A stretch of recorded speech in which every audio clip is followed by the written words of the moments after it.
क्या हालचाल है? देखिए, गर्मी बेतहासा था, है भी, और आगे लगभग एक सप्ताह तक रहेगा भी। एक सप्ताह तक 15-16 को संभवतः पटना में, बिहार में 15 को मानसून का आगमन हो रहा है। पटना में 17-18 को बारिश होने की संभावना। 15 के बाद कभी भी पटना में बारिश हो सकता है।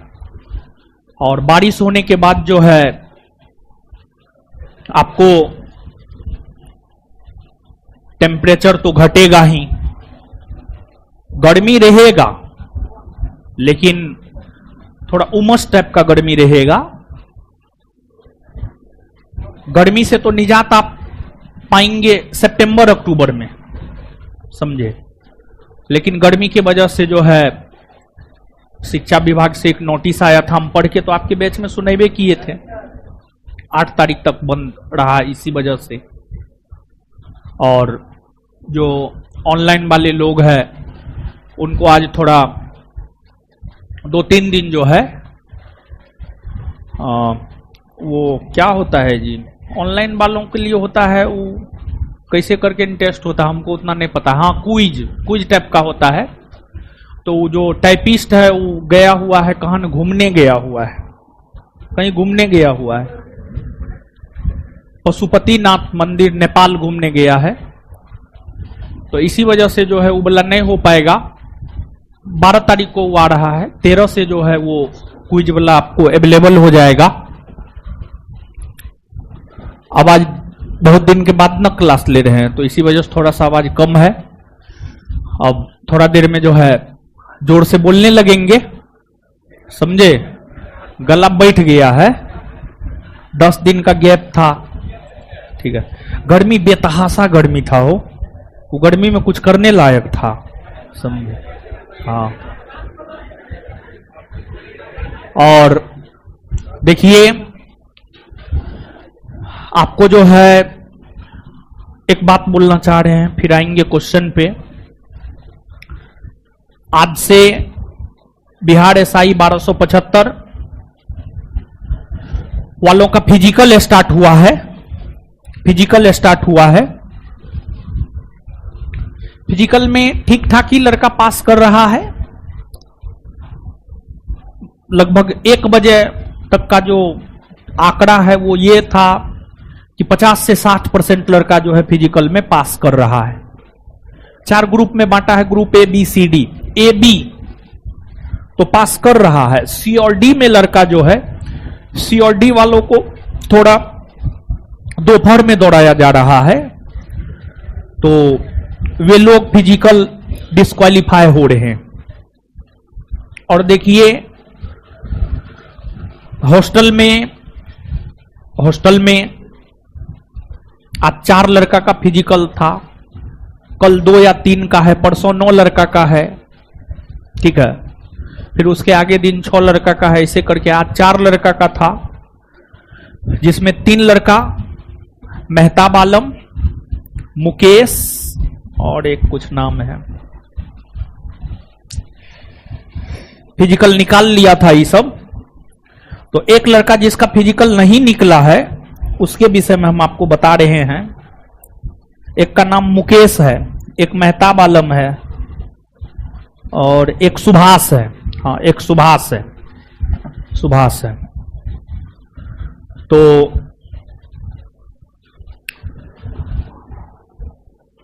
एक तो हॉस्टल को लेकर के ये आरोप लगता है हमारे ऊपर कि सिर्फ जो है यानी हम लोग, यानी जातिवाद का भी आरोप हमारे ऊपर लगता है, अपने जाति के लोगों को भर लिए हैं। लेकिन सच्चाई ये नहीं है। मुस्लिम समुदाय के लोगों तक को हम हॉस्टल में रखते हैं, समझिए। मेहताब आलम हॉस्टल का लड़का है, रिजल्ट जिसका हम बताए हैं। तो ये सब बेबुनियाद आरोप है। एक तो संदेश ये है, और दूसरा संदेश ये है, 4 लड़का का था, मेहताब आलम, सुभाष, मुकेश, राकेश, जिसमें 3 लड़का पास कर गया, राकेश डिस्क्वालीफाई हो गया। चेहरा से राकेश को सब लोग जानते होंगे, बहुत बदनाम चेहरा है। ओवर कॉन्फिडेंस में था वो लड़का, ओवर कॉन्फिडेंस में था। देखिए उसका जो नहीं हुआ है उसके पीछे हम रीजन बता रहे हैं। और जीवन में कभी भी ये सब चीज जो है आप अपने भीतर नहीं रखिएगा, आप निश्चित तौर पर सफल होइएगा। पहला बात, वो लड़का ओवर कॉन्फिडेंस में था। दूसरा बात, वो लड़का टीचर का बात नहीं मानता था, यानी जहां पर फिजिकल करने के लिए भेजे थे बात नहीं मानता था, जबकि सबसे ज्यादा मेहनत उसी के ऊपर किया गया।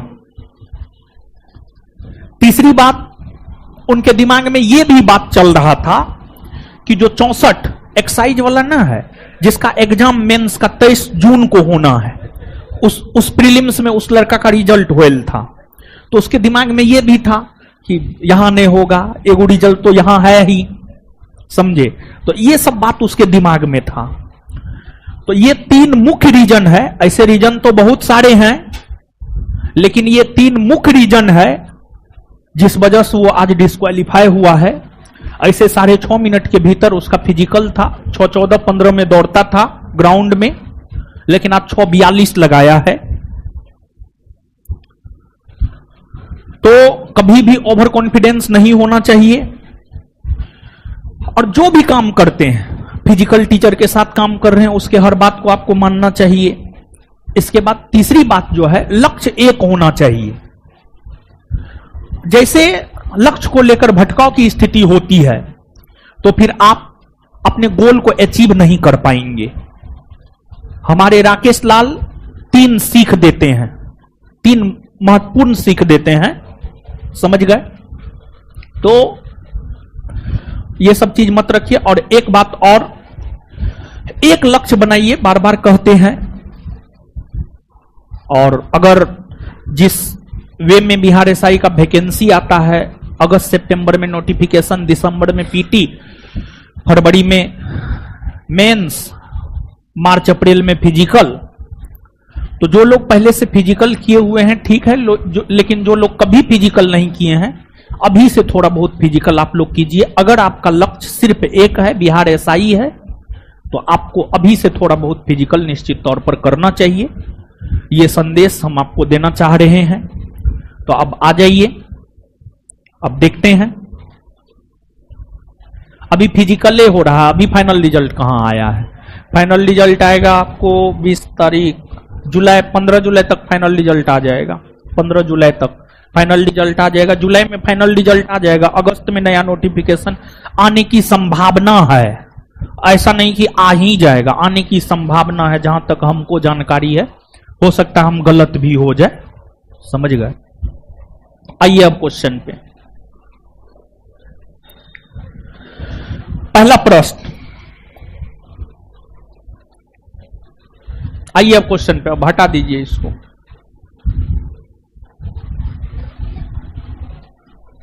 यदि लोकसभा भंग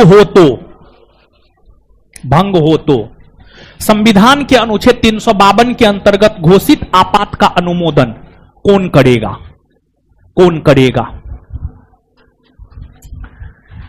देखिए, एक तो आपात, आप सब लोग जानते हैं आपात 3 प्रकार का होता है।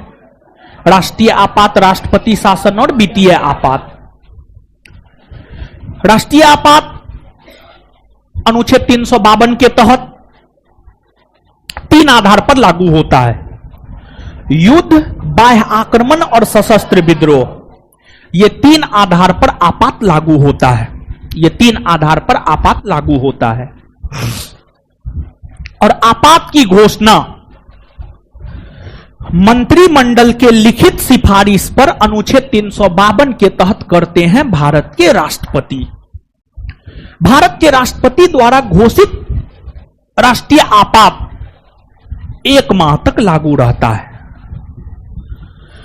और उस 1 माह के भीतर लोकसभा और राज्यसभा दोनों की स्वीकृति आवश्यक होती है।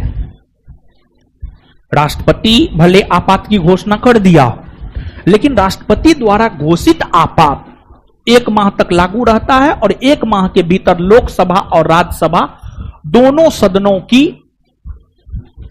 स्वीकृति या दोनों सदनों का अनुमोदन आवश्यक होता है 1 माह के भीतर। लेकिन अगर अनुच्छेद 352 लागू हुआ और उस सिचुएशन में लोकसभा भंग है, तब क्या होगा? तो इस स्थिति में राज्यसभा 30 दिनों के भीतर उसे अनुमोदित कर देगा या उसे स्वीकृति दे देगा। और जब बाद में लोकसभा अपने अस्तित्व में आएगा तो लोकसभा के अस्तित्व में आने के 30 दिनों के भीतर लोकसभा को भी उसे स्वीकृति देना होगा। और अगर लोकसभा अपने अस्तित्व में आने के 30 दिनों के भीतर स्वीकृति दे देता है, तब यह आगे लागू रहेगा और एक बार में 1 साल तक के लिए लागू रहेगा। और इसके बाद अगर प्रत्येक 6 माह पर संसद स्वीकृति देते रहता है तो राष्ट्रीय आपात अनिश्चित काल तक के लिए लागू रह सकता है। राष्ट्रीय आपात 2 वर्ष के लिए भी लागू रह सकता है, 3 वर्ष के लिए भी लागू रह सकता है, 4 वर्ष के लिए भी लागू रह सकता है, 5 वर्ष के लिए भी लागू रह सकता है। राष्ट्रीय आपात को अगर संसद मतलब लोकसभा राज्यसभा प्रत्येक 6 माह पर स्वीकृति देते रहता है तो यह अनिश्चित काल तक के लिए लागू रह सकता है। समझे? आंसर क्या होगा? ए होगा।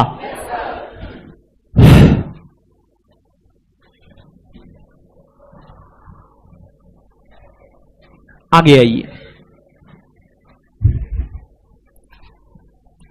निम्न कथनों पर विचार कीजिए। जब भारत के राष्ट्रपति पर महाभियोग चलाया जाता है तो इस आशय का प्रस्ताव संसद के किसी सदन में प्रस्तुत किया जा सकता है। देखिए, आप सब लोग जानते हैं जो भारत की राजनीतिक व्यवस्था है, भारत की राजनीतिक व्यवस्था में सर्वोच्च स्थान प्राप्त है भारत के संविधान को, भारत के संविधान को, भारत के संविधान को, भारत के संविधान को सर्वोच्च स्थान प्राप्त है। अगर संविधान का अतिक्रमण राष्ट्रपति करता है तब राष्ट्रपति को पद से हटाने के लिए अनुच्छेद 61 के तहत महाभियोग लगाया जाता है। और राष्ट्रपति पर महाभियोग प्रक्रिया की शुरुआत संसद के दोनों सदनों में से कोई भी सदन कर सकता है। मतलब राष्ट्रपति पर महाभियोग पहले लोकसभा भी लगा सकता है या पहले राज्यसभा भी लगा सकता है। दोनों में से कोई भी राष्ट्रपति को पद से हटाने के लिए महाभियोग लगा सकता है। लेकिन शर्त यह होता है कि जो सदन महाभियोग लगाएगा उस सदन को 14 दिन पहले राष्ट्रपति को सूचित करना होगा।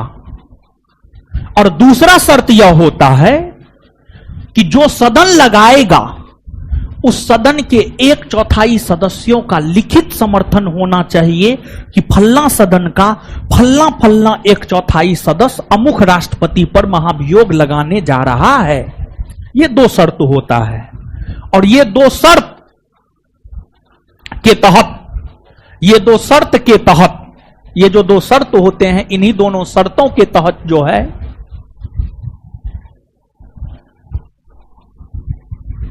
आपको लोकसभा या राज्यसभा राष्ट्रपति को पद से हटाने के लिए महाभियोग की शुरुआत करता है। और आज तक किसी भी राष्ट्रपति को इस महाभियोग प्रक्रिया द्वारा पद से नहीं हटाया गया है। तो पहला है, जब भारत के राष्ट्रपति पर महाभियोग चलाया जाता है तो इस आशय का प्रस्ताव संसद के किसी भी सदन में प्रस्तुत किया जाए। एकदम सही है। जब राष्ट्रपति की मृत्यु, त्यागपत्र या पद से हटाए जाने के कारण उसके पद को भरने के लिए चुनाव होता है तो उसकी अवधि 9 माह से अधिक नहीं होनी चाहिए।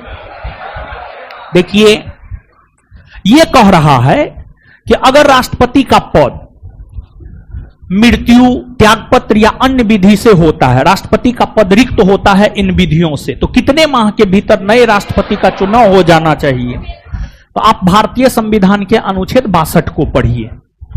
भारतीय संविधान के अनुच्छेद 62 को अगर आप पढ़ेंगे तो जो भारतीय संविधान का अनुच्छेद 62 है, अनुच्छेद 62 में इस बात का विवरण है कि राष्ट्रपति का पद जब रिक्त होता है तो रिक्त होने की स्थिति में 6 माह के भीतर नए राष्ट्रपति का चुनाव होना आवश्यक है। नए राष्ट्रपति का चुनाव होना आवश्यक है।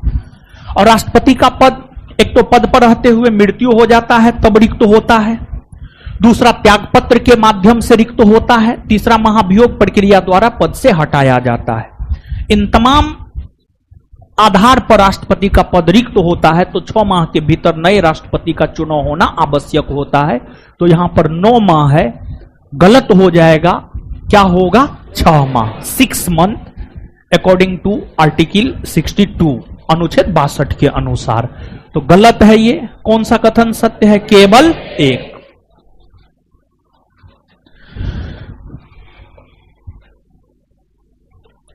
निम्न कथनों पर विचार कीजिए।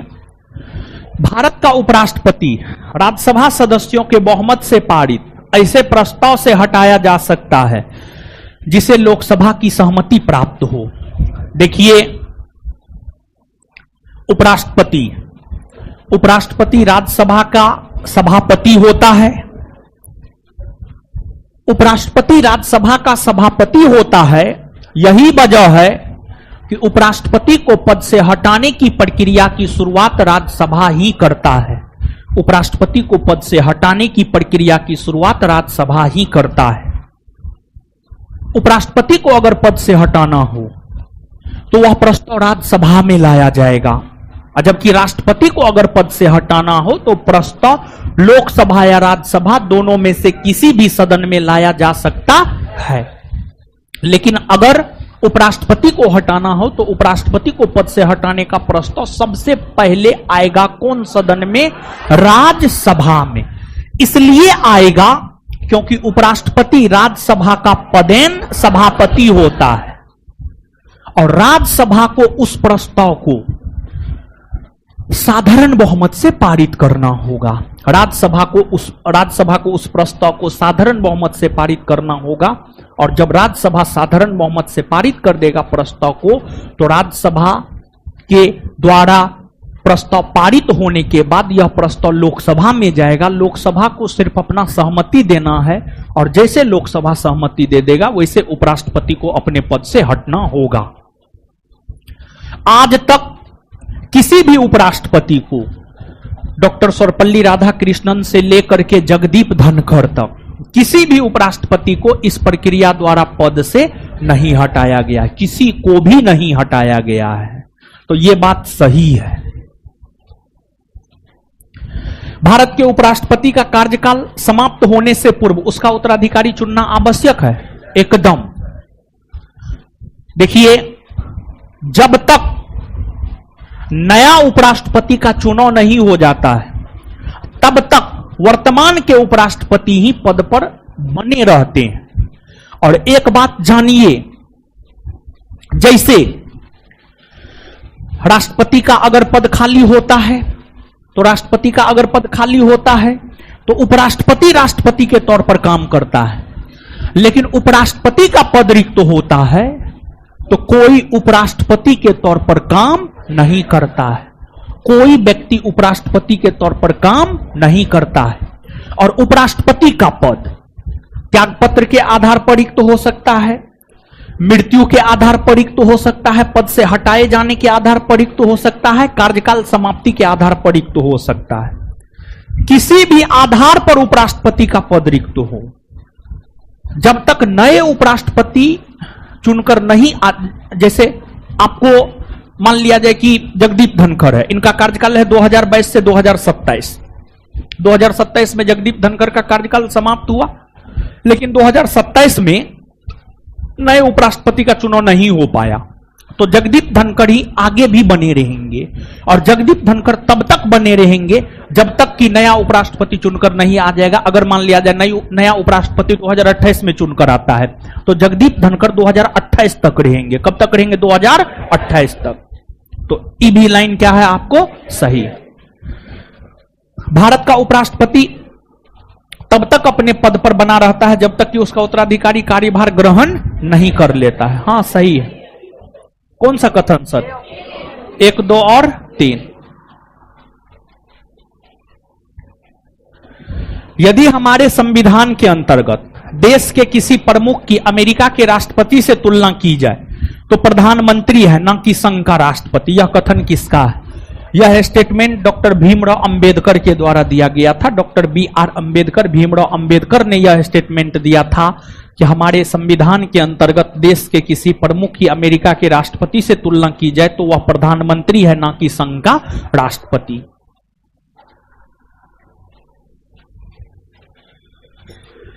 निम्न में कौन सा अनुच्छेद राष्ट्रपति और प्रधानमंत्री के बीच संबंधों से संबंधित है? यानी कौन अनुच्छेद है जिसका संबंध राष्ट्रपति और प्रधानमंत्री के बीच संबंध से है? मतलब इनमें से कौन अनुच्छेद है जिसका संबंध दोनों से है, प्रधानमंत्री और राष्ट्रपति दोनों से है? अनुच्छेद 71। अनुच्छेद 71 की अगर हम लोग बात करें तो जो अनुच्छेद 71 है, अनुच्छेद 71 यह कहता है कि अगर राष्ट्रपति और उपराष्ट्रपति के चुनाव में विवाद होता है, चुनाव में विवाद होता है तो उसका निपटारा करेगा सुप्रीम कोर्ट। अनुच्छेद 71 यह कहता है कि अगर राष्ट्रपति और उपराष्ट्रपति के चुनाव में विवाद होता है तो इसका निपटारा करेगा सुप्रीम कोर्ट। तो एक बात बताइए गुरुजी लोग, एक बात बताइए गुरुजी लोग आप हमको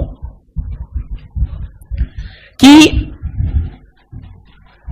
अनुच्छेद 71 का संबंध राष्ट्रपति उपराष्ट्रपति से है, क्या इसका संबंध राष्ट्रपति और प्रधानमंत्री से है? तो ए नंबर ऑप्शन होगा नहीं। अब आइए बी नंबर पर, अनुच्छेद 74। अनुच्छेद 74 की अगर हम बात करें तो अनुच्छेद 74 यह कहता है राष्ट्रपति को उसके कार्यों में सलाह एवं सहयोग देने के लिए एक मंत्री परिषद होगा और उस मंत्री परिषद का मुखिया होगा प्रधानमंत्री। गौर से सुनिएगा, अनुच्छेद 74 यह कहता है, अनुच्छेद 74 यह कहता है कि राष्ट्रपति को उसके कार्यों में सलाह एवं सहयोग देने के लिए होगा एक मंत्री परिषद और उस मंत्री परिषद का मुखिया होगा प्रधानमंत्री। तो यह अनुच्छेद कहीं ना कहीं राष्ट्रपति प्रधानमंत्री दोनों को कोरिलेट करता है, हाँ या ना? करता है। अनुच्छेद 75। अनुच्छेद 75 यह कहता है लोकसभा के चुनाव में बहुमत प्राप्त दल के नेता को प्रधानमंत्री के तौर पर नियुक्त करेंगे राष्ट्रपति।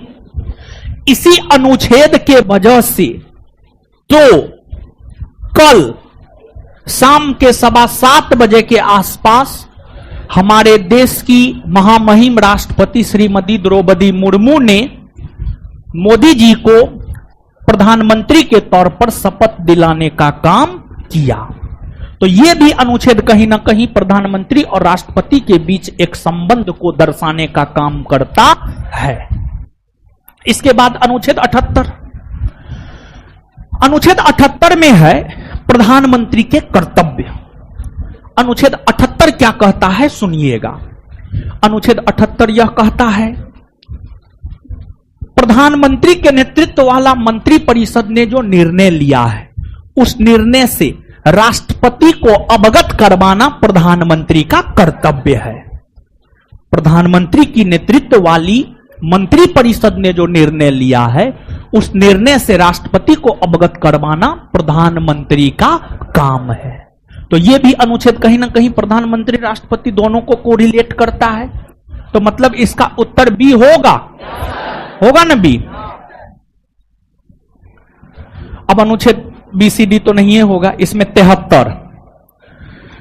संघ के कार्यपालिका शक्ति का विस्तार है अनुच्छेद 73 में। अनुच्छेद 76 में है महान्यायवादी की नियुक्ति भारत के राष्ट्रपति करते हैं, ये बात है 76 में। 78 बता ही दिए हैं, 72, 73, 76, 73, 76 बता ही दिए, 72 में है क्षमादान। राष्ट्रपति को जो क्षमादान का अधिकार है, राष्ट्रपति को क्षमादान का अधिकार देता है अनुच्छेद 72, और राष्ट्रपति 5 प्रकार से क्षमा प्रदान कर सकता है: क्षमा, परिहार, लघुकरण, विराम और प्रविलंबन।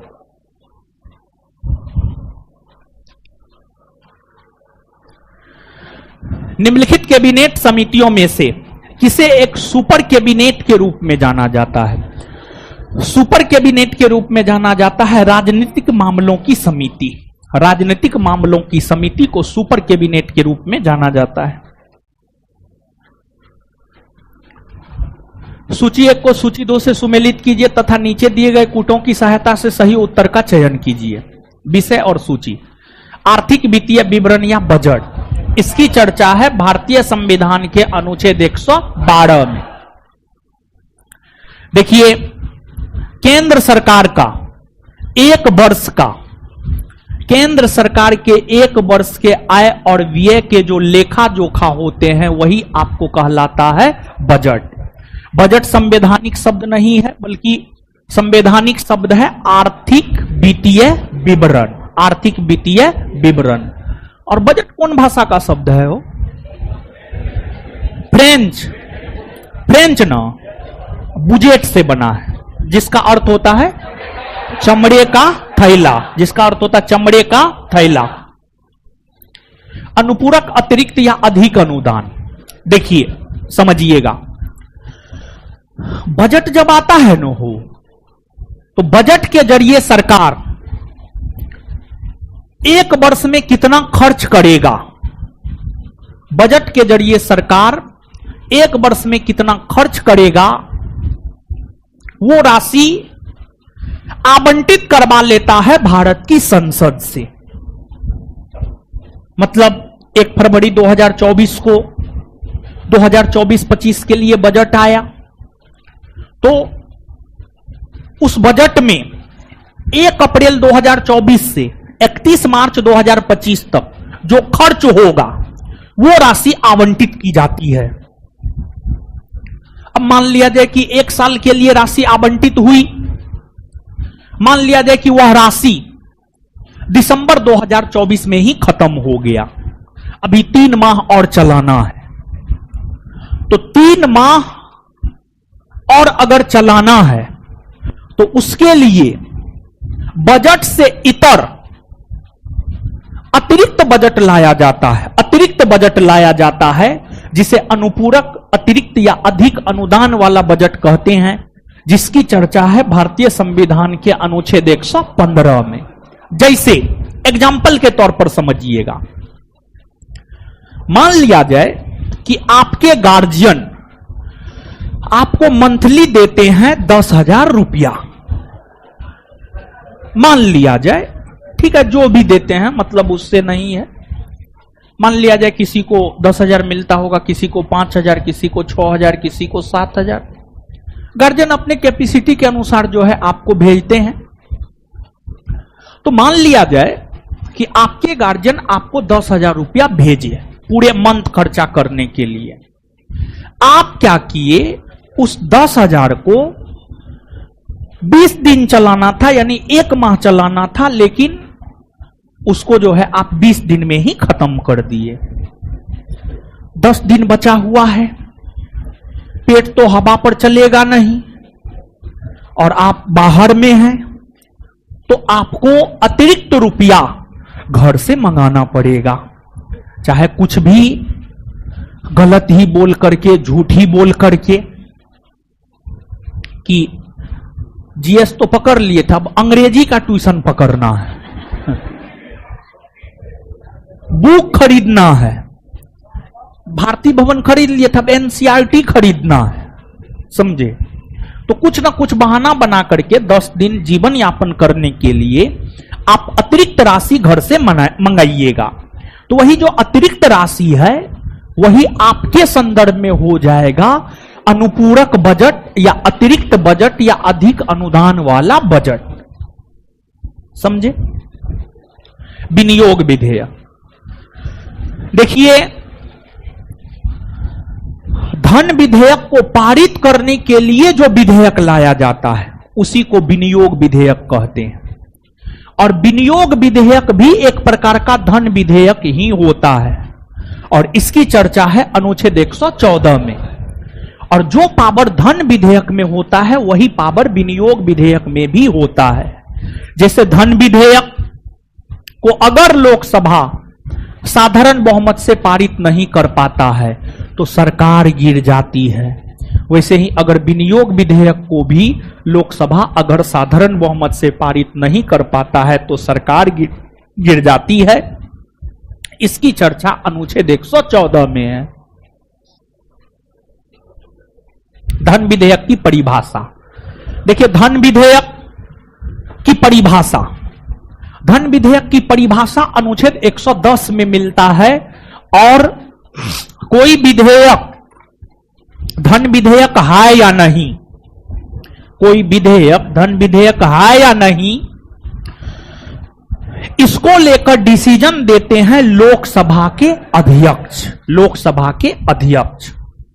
और सामान्य तौर पर वैसे विधेयक जिसमें कर की बात हो, कर की दर बढ़ाने की बात हो, कर की दर घटाने की बात हो, इसी प्रकार के विधेयक को धन विधेयक के अंतर्गत रखा जाता है। और लोकसभा के स्पीकर को पावर होता है, संविधान ने उसे पावर दिया है। एक प्रकार से कहिए, बचपन में जब आप स्कूल में खेलते होंगे तो स्कूल में पढ़ते होंगे तो क्लास में एक मॉनिटर होता होगा, लोकसभा का स्पीकर लोकसभा का मॉनिटर होता है। और क्लासरूम में मॉनिटर का जो रोल होता है वही लोकसभा में लोकसभा के स्पीकर का रोल होता है। और जब किसी राजनीतिक पार्टी के एमपी अपनी पार्टी से दूसरी पार्टी में जाते हैं, मतलब दल बदल करते हैं, तो उस पर लोकसभा के अध्यक्ष निर्णय लेते हैं, उस पर लोकसभा के अध्यक्ष निर्णय लेते हैं। जैसे अभी नई सरकार बनी है मोदी 3.0, भले दो पिलर के सहारे नीतीश जी और नायडू बाबू के सहारे खड़ा हो, लेकिन सरकार तो बनी है। तो आप सुन रहे होंगे कि लोकसभा अध्यक्ष के पद को लेकर जो है काफी खींचतान चल रहा है। देखिए, मेन है क्या कि बीजेपी का इतिहास थोड़ा गंदा रहा है। इतिहास गंदा ये रहा है, जिसके कोलेशन में होता है, जिसके गठबंधन में होता है, उस पार्टी को खा जाता है।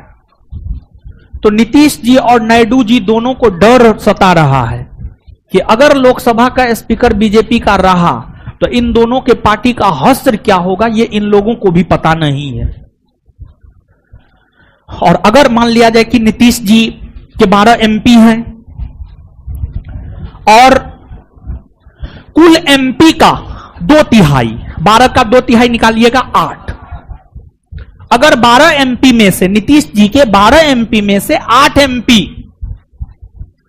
जदयू छोड़कर बीजेपी में चले जाते हैं तो उन पर एंटी डिफेक्शन लॉ लागू नहीं होगा, क्योंकि 2/3 जा रहे हैं और 2/3 से एक भी कम होगा, 8 के जगह 7 होगा, 7 पर एंटी डिफेक्शन लॉ लागू हो जाएगा और 7 की एमपी की सदस्यता चली जाएगी। और एंटी डिफेक्शन लॉ लागू करने में एमपी का बड़ी अहम रोल, लोकसभा के अध्यक्ष का बड़ी अहम रोल होता है। एंटी डिफेक्शन लॉ जब लागू होता है किसी एमपी पर तो उसमें लोकसभा के अध्यक्ष का बड़ी अहम रोल होता है। तो इसी वजह से लोकसभा के अध्यक्ष पद को लेकर के काफी खींचतान चल रहा है। अब थोड़ा धीरे धीरे तो सब चीज क्लियर हो ही रहा है। आने वाले 1-2 दिन या 3-4 दिन में आपको पता चल जाएगा कि लोकसभा का नया एमपी कौन बनने जा रहा है। जो भी बने लोकसभा का क्या बोल दिए थे? और लोकसभा के नए अध्यक्ष कौन बनने जा रहे हैं? लोकसभा के एमपी बोल दिए, सॉरी। लोकसभा के नए अध्यक्ष कौन बनने जा रहे हैं आने वाले दिनों में जो है आपको पता चल जाएगा। तो लोकसभा के अध्यक्ष को एंटी डिफेक्शन लॉ लागू करवाने में बहुत ही अहम रोल होता है।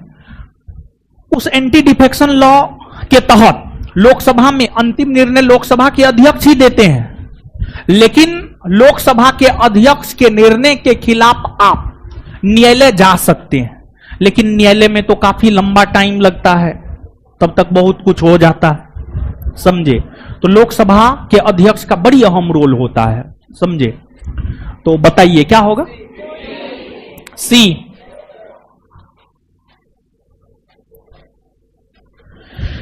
निम्नलिखित कथनों पर विचार करें। देखिए, हमारे देश में महिलाओं की स्थिति कहीं ना कहीं खराब रही है, जिस वजह से महिला सशक्तिकरण को लेकर के सरकार के द्वारा अनेकों कदम उठाए गए हैं। भारत की संसद ने संसदीय अधिनियम के तहत वर्ष 1992 में राष्ट्रीय महिला आयोग का गठन किया, और राष्ट्रीय महिला आयोग जो तमाम प्रकार की सिफारिशें महिला सशक्तिकरण करने को लेकर के कर रहा था, उन सिफारिशों को लागू करने के लिए ही भारत की संसद ने महिला सशक्तिकरण समिति का गठन किया। गौर से सुनिएगा, इस पूरे लाइन को फिर से दोहरा रहे हैं। देखिए, आपको राष्ट्रीय महिला आयोग का गठन संसदीय अधिनियम के तहत वर्ष 1992 में हुआ। राष्ट्रीय महिला आयोग के द्वारा महिला सशक्तिकरण को बढ़ावा देने को लेकर जो तमाम प्रकार की सिफारिशें की जा रही थी, उन सिफारिशों को लागू करने के लिए ही महिला सशक्तिकरण समिति का गठन 1997 में किया गया। और महिला सशक्तिकरण समिति में 30 सदस्य होते हैं, 30, जिसमें 20 सदस्य लोकसभा से आते हैं और 10 सदस्य राज्यसभा से आते हैं। 20 सदस्य लोकसभा से आते हैं और 10 सदस्य राज्यसभा से आते हैं। देखिए, सामान्य तौर पर जो संसदीय समिति होता है ना, सामान्य तौर पर, ऐसे कुछ एक्सेप्शनल केस को छोड़कर, सामान्य तौर पर जो संसदीय समिति होते हैं, संसदीय समिति में लोकसभा और राज्यसभा के सदस्यों का जो अनुपात होता है वो 2:1 होता है। लेकिन हर कंडीशन में नहीं, कुछ कंडीशन में ये फेल भी हो जाता है, समझ गए। लेकिन सामान्य तौर पर यही जो है आपको देखने को मिलता है। बताइए, पहला सही या गलत? सही। दूसरा सही या गलत? सही है। इसमें ई जो है 2 बार आ गया है, इसको हटा दीजिएगा। ये 2 बार आ गया, इसको हटा दीजिएगा। आंसर हो जाएगा सी।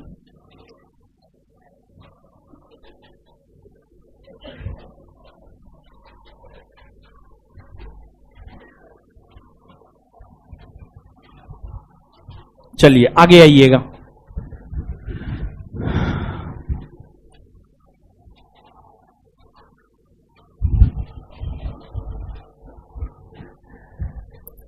इसमें है आपको संसदीय फोरम और स्थापना वर्ष। जनसंख्या एवं सार्वजनिक स्वास्थ्य पर संसदीय फोरम का गठन कब हुआ है? 2006। आपदा प्रबंधन पर संसदीय फोरम का गठन कब हुआ है? 2011। और जल संरक्षण एवं प्रबंधन पर संसदीय फोरम का गठन कब हुआ है? 2005। भूमंडलीय उष्णता एवं जलवायु संरक्षण एवं संसदीय फोरम का गठन कब हुआ है? 2008। 2145 आंसर सी होगा।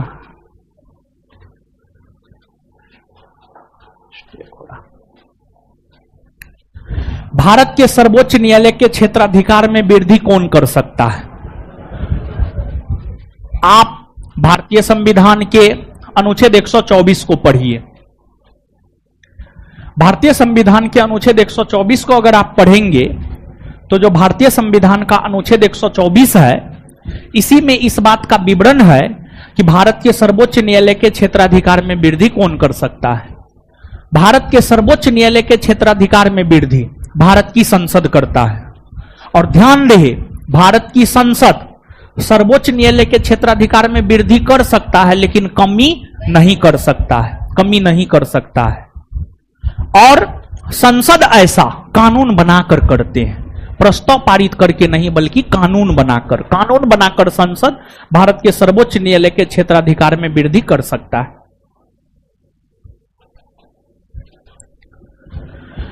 निम्न कथनों पर विचार कीजिए। संसद कानून बनाकर किसी राज्य के राज्यपाल को समीपवर्ती केंद्र शासित प्रदेश का प्रशासक भी नियुक्त कर सकता है? नहीं, गलत है। एक बात बताइए, राज्यपाल हो, क्या हुआ, क्या हुआ जी, क्या हो रहा है?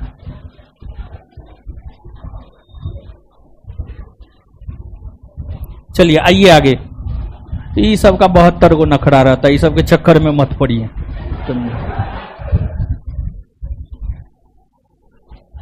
देखिए, कह रहा है संसद कानून बनाकर किसी राज्य के राज्यपाल को समीपवर्ती केंद्र शासित प्रदेश का प्रशासक नियुक्त कर सकता है।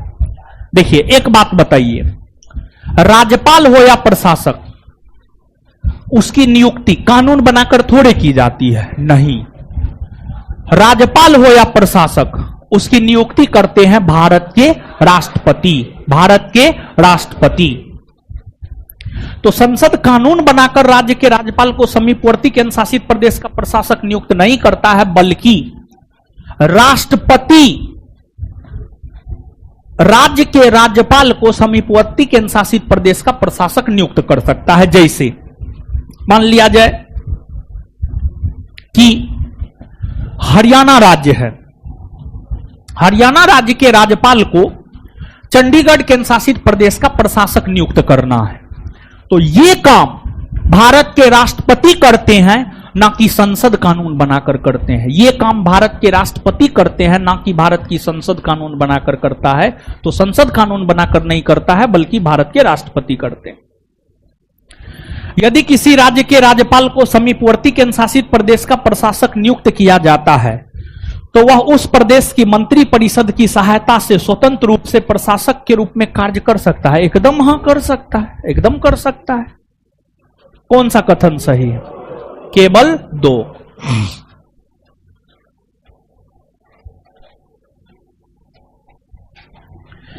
एक राज्य के मुख्यमंत्री के संबंध में निम्न कथनों पर विचार कीजिए। उसकी नियुक्ति राज्य के राज्यपाल द्वारा की जाती है। हाँ, भारतीय संविधान के अनुच्छेद 164 को पढ़िए। अनुच्छेद 164 यह कहता है राज्य के मुख्यमंत्री की नियुक्ति करता है राज्य का राज्यपाल। सही है।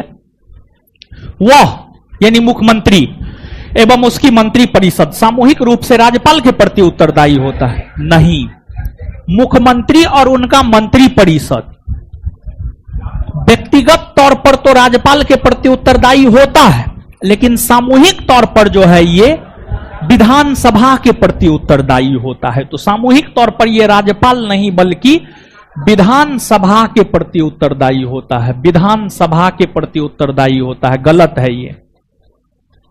उसे मंत्रिपरिषद द्वारा लिए गए सभी निर्णयों एवं राज्य विधायिका द्वारा बनाए गए सभी विधानों से राज्यपाल को अवगत करवाने की अनिवार्यता है। हां, मतलब मुख्यमंत्री अनिवार्य तौर पर मंत्रिपरिषद द्वारा लिए गए निर्णय से राज्यपाल को अवगत करवाते हैं। हां, करवाते हैं।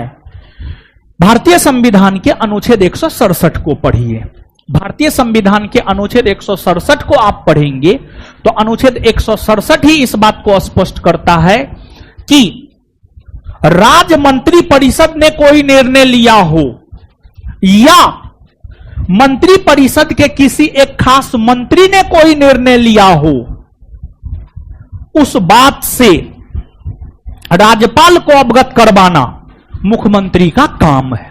जैसे बिहार के राज्यपाल राजेंद्र विश्वनाथ आर्लेकर है और मुख्यमंत्री हमारे श्री नीतीश कुमार जी हैं। मान लिया जाए कि नीतीश जी का जो अपना मंत्री परिषद है उसने कोई निर्णय लिया है, उससे राज्यपाल को अवगत करवाना नीतीश जी का काम है। सही बात है, ये करवाना पड़ेगा, ये अनिवार्य है। अनुच्छेद 167 में यही तो है। इसी वजह से आप देखते होंगे कि जब भी राज्य मंत्री परिषद द्वारा कोई भी निर्णय लिया जाता है तो मुख्यमंत्री जो है राज्यपाल के पास जाते हैं, इन्फॉर्म कर देते हैं, फलना कर रहे हैं, चिल्ला कर रहे हैं, समझ गए, राजभवन जाते हैं। सही है ये। यदि राज्यपाल चाहे तो उस निर्णय के बारे में भी राज्यपाल को अवगत कराने की अनिवार्यता है जो किसी मंत्री द्वारा लिया गया है तथा पूरी मंत्री परिषद ने उस पर विचार नहीं किया है। मतलब इसका क्या है?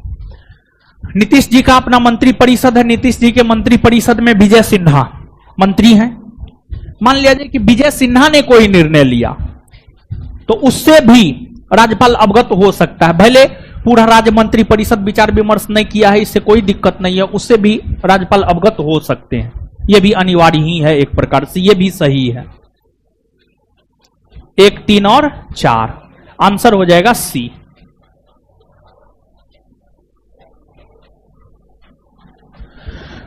राज्य के मंत्रियों के वेतन एवं भत्तों का निर्धारण कौन करता है? राज्य के मंत्रियों के वेतन एवं भत्तों का निर्धारण करता है राज्य विधान मंडल। राज्य विधान मंडल, राज्य विधान मंडल करता है। और केंद्र के मंत्रियों के वेतन एवं भत्ते का निर्धारण करता है भारत की संसद। भारत की संसद।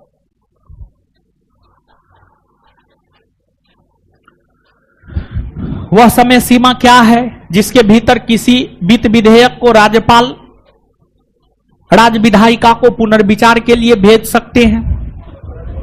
देखिए, जब कोई विधेयक विधानसभा विधान परिषद से पारित होने के बाद राज्यपाल के पास जाता है तो राज्यपाल उस पर स्वीकृति दे भी सकता है, नहीं भी दे सकता है, पुनर्विचार के लिए भी लौटा सकता है। संविधान में इस बात का विवरण नहीं है कि कितने दिनों के भीतर लौटाएगा। जैसे धन विधेयक को लेकर यह है कि अगर विधानसभा ने पारित कर दिया है तो विधानसभा को 14 दिन के भीतर लौटाना होगा। अगर विधानसभा ने पारित कर दिया है तो विधान परिषद को 14 दिन के भीतर लौटाना होगा। लेकिन राज्यपाल के संदर्भ में ऐसी बात नहीं है। वह उसके लिए कोई समय सीमा नहीं, वो चाहे तो 2 दिन के भीतर भी लौटा सकता है, महीना दिन के बाद भी लौटाएगा, 2 महीना के बाद भी लौटाएगा। तो वह समय सीमा जिसके भीतर किसी वित्त विधेयक को राज्यपाल राज्य विधायिका को पुनर्विचार के लिए भेज सकते, कोई समय सीमा निर्धारित नहीं है।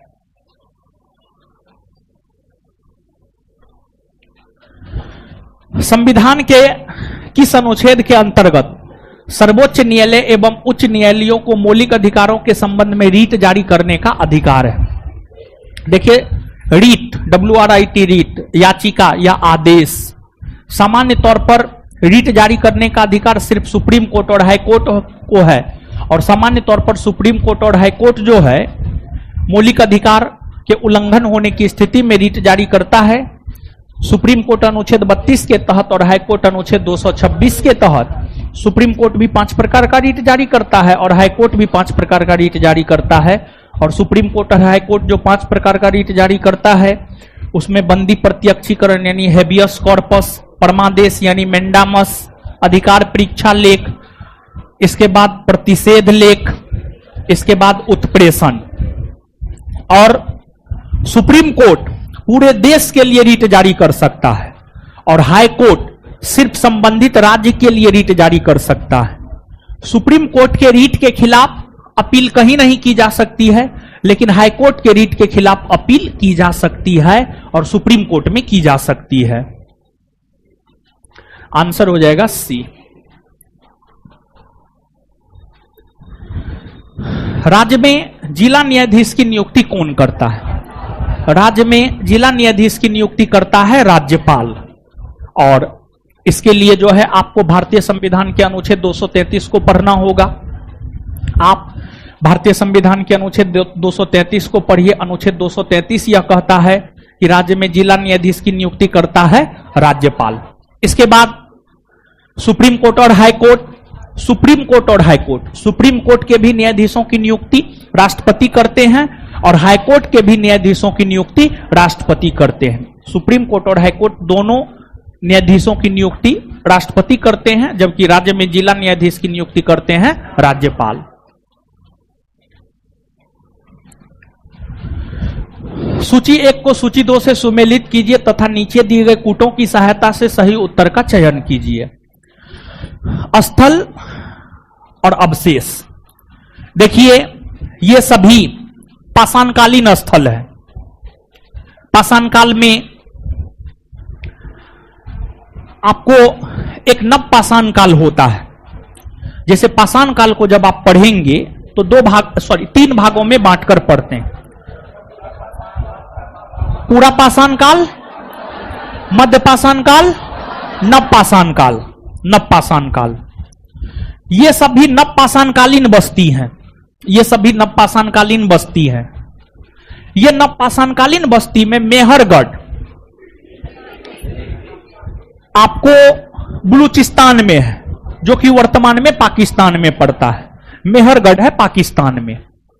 पिकलीहल कर्नाटक में है, कर्नाटक में है जो दक्षिण भारत में है। चिरांद अपने बिहार में है। बिहार में कहां? सारण में ना, सारण में। और बुर्जहोम है जम्मू कश्मीर में। और ये सभी नवपाषाणिक बस्ती से अलग अलग वस्तुओं के प्रमाण मिले हैं। एक तो जो नवपाषाण काल है, नवपाषाण काल में ही मानव कृषि कार्य करना शुरू किया था। नवपाषाण काल में ही मानव कृषि कार्य करना शुरू किया था और नवपाषाण काल में ही मानव में अस्थायित्व का गुण आया था। अस्थायित्व का गुण आया था। ये तमाम गुणों का प्रसार मानव में नवपाषाण काल में हुआ था। और नवपाषाणिक बस्ती में से मेहरगढ़ से ऑप्शन के अकॉर्डिंग अगर हम लोग देखें तो कृषि के साक्ष्य मिले हैं। कृषि मतलब गेहूं उपजाने, चावल उपजाने, फसल उगाने का साक्ष्य जो है आपको मेहरगढ़ से मिला है। पिकलीहल जो कि कर्नाटक में है, यहां से राख के ढेर के प्रमाण मिले हैं। चिरांद जो कि बिहार में है, यहां से हड्डी के औजार के उपकरण मिले हैं। हड्डी के औजार के उपकरण मिले हैं।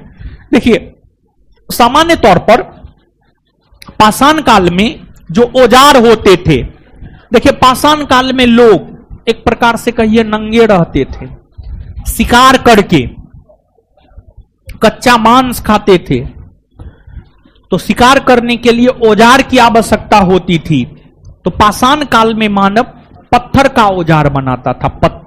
पत्थर पाषाण मतलब पत्थर का औजार बनाता था। लेकिन बिहार के चिरांद से हड्डी, आपको जानवर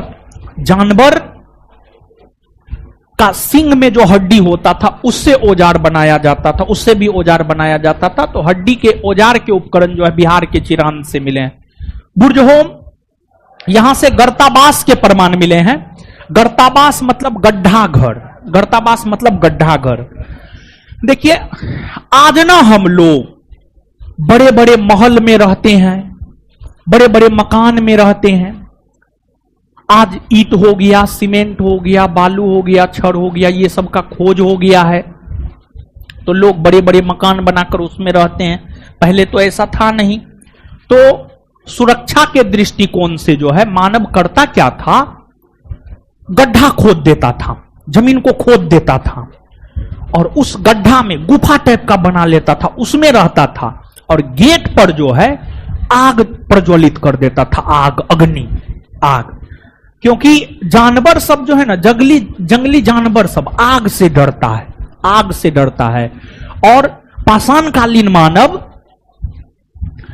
जंगली जानवरों से बचने के लिए वृक्ष पर सोता था, वृक्ष पर सोता था। लेकिन जब आग की खोज हो गई तो गड्ढा खोद करके उसमें मानव रहने लगा और जो है गेट पर जो है अग्नि प्रज्वलित कर देता था, आग जला देता था, ताकि जानवर जो है आपको जानवर से सुरक्षा मिल सके। पाषाण काल में क्या था जानते हैं? दिन में मानव जानवर को मार के खाता था और रात में जानवर मानव को मार के खाता था। पाषाण काल में ये था, समझे। लेकिन जब आग की खोज हुई तो उससे मानवों को सुरक्षा मिला, समझे। आंसर क्या होगा? बी। बी।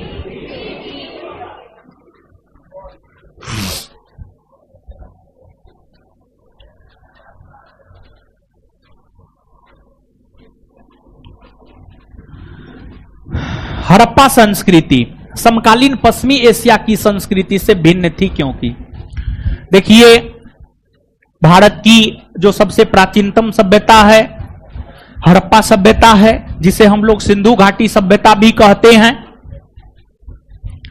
सिंधु घाटी सभ्यता या हड़प्पा सभ्यता की समकालीन सभ्यता मिस्र की सभ्यता है। मिस्र की सभ्यता तो अफ्रीका महादेश में है, लेकिन हड़प्पा सभ्यता की ही समकालीन मेसोपोटामिया की सभ्यता है, जो कि पश्चिमी एशिया में है, जो कि पश्चिमी एशिया में है।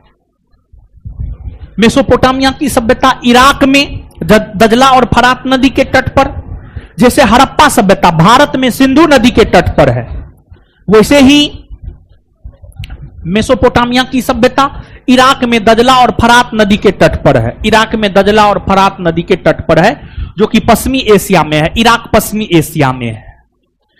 तो यहां पर क्वेश्चन यह कह रहा है कि हड़प्पा संस्कृति समकालीन पश्चिमी एशिया संस्कृति मतलब मेसोपोटामिया की सभ्यता।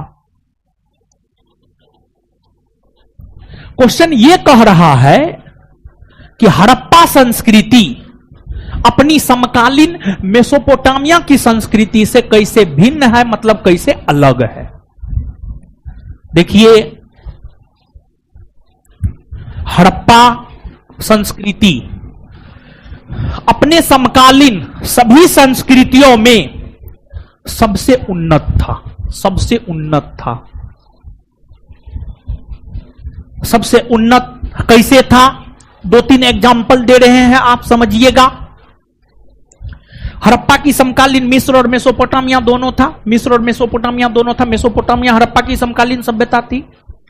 हड़प्पा सभ्यता में शहर काफी योजनाबद्ध तरीका से बसे हुए थे और भवन का निर्माण पक्की ईंट से होता था, जबकि मेसोपोटामिया की सभ्यता में नगर सही रूप में बसे हुए नहीं थे। भवन का निर्माण कच्ची ईंट से होता था, कच्ची ईंट से होता था, कच्ची ईंट से होता था। इसके बाद हड़प्पा सभ्यता की जो जल निकासी प्रणाली थी बहुत शानदार थी। होता क्या था, घर है, घर के बगल में सड़क है, घर और सड़क के किनारे, घर और सड़क के बीच में नाला है, वो नाला घर से जुड़ा हुआ है। घर का पानी नाला में आता था, नाला से पानी बाहर निकल जाता था और उस नाला में जगह जगह चैम्बर लगे हुए थे। मतलब एक जबरदस्त, एक बेहतरीन जल निकासी प्रणाली हड़प्पा संस्कृति में देखने को मिला है। और जिस प्रकार की बेहतरीन जल निकासी प्रणाली हड़प्पा सभ्यता में देखने को मिला है, उस प्रकार की मेसोपोटामिया की सभ्यता में देखने को नहीं मिला है, नहीं मिला है। दूसरी बात, हड़प्पा सभ्यता में चीजों को चित्र के माध्यम से दर्शाया जाता था। चीजों को चित्र के माध्यम से दर्शाया जाता था, जिसे बहुत चित्रात्मक लिपि कहा गया। लेकिन मेसोपोटामिया की सभ्यता में इस प्रकार की लिपि का कोई प्रमाण देखने को नहीं मिला है। और यही सब है, नगर काफी अच्छे बसे हुए थे हड़प्पा में, जबकि मेसोपोटामिया में ऐसा नहीं था। तो अगर आप समझ पाए हैं तो इसका उत्तर होना चाहिए डी, उपर्युक्त सभी।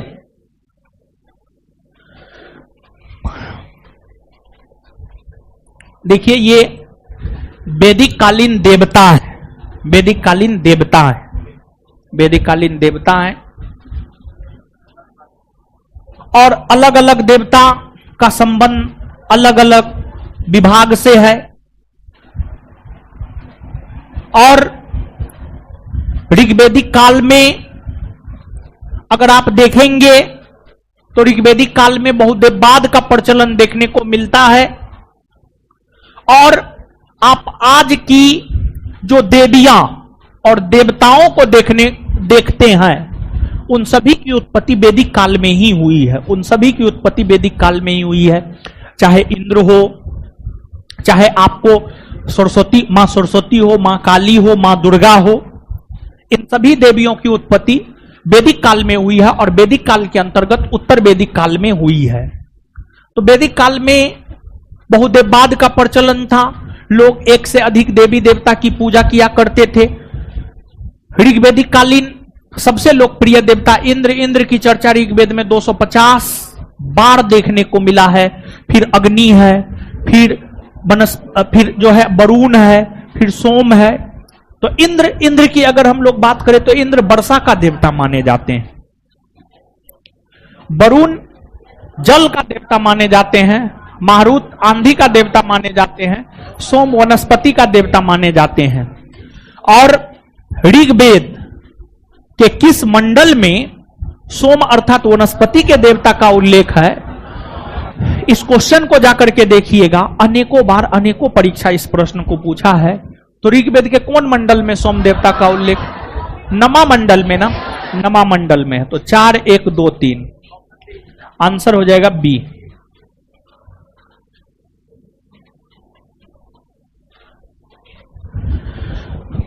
जैन और बौद्ध धर्मों के समान धार्मिक विश्वास के संदर्भ में निम्नलिखित कथनों में से कौन सा कथन सत्य है? दोनों धर्म अहिंसा के सिद्धांत में विश्वास करते हैं। हाँ, एकदम सही है।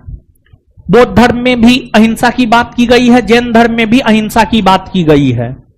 लेकिन अहिंसा के सिद्धांत को ज्यादा स्वीकार किया गया है कहां? तो ज्यादा स्वीकार किया गया है आपको जैन धर्म में। ज्यादा बल दिया गया है अहिंसा पर जैन धर्म में। जैन धर्म में अहिंसा पर ज्यादा बल दिया गया है, लेकिन दोनों धर्म में स्वीकार किया गया है। दोनों धर्म सरल, शुद्ध और संयमित जीवन के पक्षधर थे। हाँ, देखिए बौद्ध धर्म को भी आप पढ़ेंगे तो उसमें सुखप्रद बिस्तर पर नहीं सोना है, इसके बाद आभूषण से दूर रहना है, इस प्रकार की बातें की गई है। जैन धर्म को भी अगर आप पढ़ेंगे तो उसमें भी काफी सरल और संयमित जीवन व्यतीत करने को लेकर कहा गया है। यह भी बात सत्य है। दोनों धर्मों में मध्यम मार्ग को समान रूप से माना गया है। देखिए, मध्यम मार्ग को अपनाने की बात तो दोनों धर्मों में है, लेकिन दोनों धर्मों में समान रूप से मध्यम मार्ग को मानने की बात नहीं है, बल्कि जैन धर्म में कठोरता पर बल दिया गया है, कठोरता पर,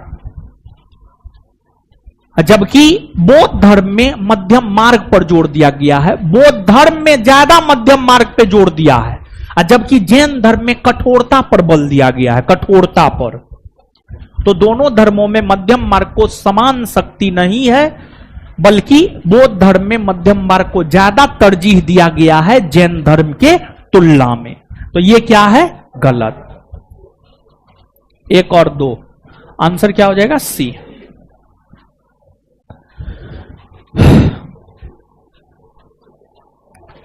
सम्राट अशोक के कलिंग युद्ध के संदर्भ में निम्नलिखित में से कौन सा कथन असत्य है, मतलब गलत है? देखिए, कहा जाता है कि भारत का प्रथम ऐतिहासिक राजवंश मौर्य वंश का संस्थापक चंद्रगुप्त मौर्य का उत्तराधिकारी बिंदुसार और बिंदुसार का उत्तराधिकारी अशोक। चंद्रगुप्त मौर्य का बेटा बिंदुसार का बेटा अशोक को गद्दी तो 272 ईस्वी पूर्व में ही मिल गया, लेकिन अशोक के पिता जो बिंदुसार थे अयोग्य थे, जिस वजह से उनके समय काफी विद्रोह होने लग रहे थे। अशोक ने 272 ईस्वी पूर्व से 269 ईस्वी पूर्व के बीच अपने पिता बिंदुसार के समय होने वाले तमाम विद्रोहों को दबाने का काम किया, और फिर 269 ईस्वी पूर्व में अशोक ने अपना राज्याभिषेक करवाया। अपने राज्याभिषेक के 8वें वर्ष अशोक ने कलिंग का युद्ध लड़ा। अशोक ने कलिंग का युद्ध 261 ईस्वी पूर्व में लड़ा और उस कलिंग के युद्ध में भारी जानमाल की क्षति हुई और कहा जाता है हजारों की संख्या में लोग मारे गए, खून की नदियां बह गई थी।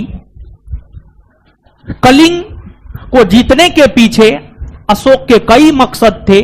उन मकसदों में एक मकसद यह था कि कलिंग हाथी के लिए प्रसिद्ध था और युद्ध में हाथी का उस समय काफी ज्यादा प्रयोग होता था, तो इसी वजह से अशोक ने कलिंग का युद्ध लड़ा और कलिंग के युद्ध में जो भारी रक्तपात हुआ उससे अशोक का हृदय दहल सा गया और जिस वजह से अशोक ने इस युद्ध के बाद ही भेड़ी घोष के जगह धम घोष की घोषणा किया।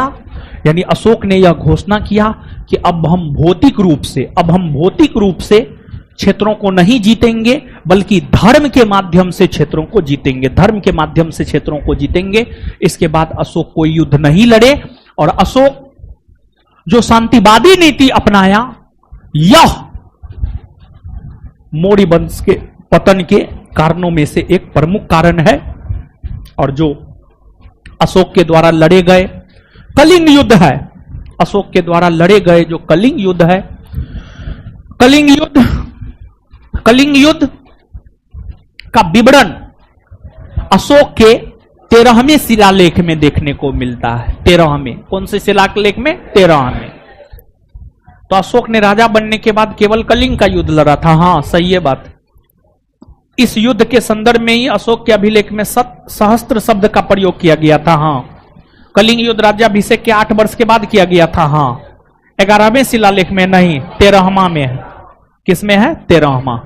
तो असत्य है, गलत कौन है? D number.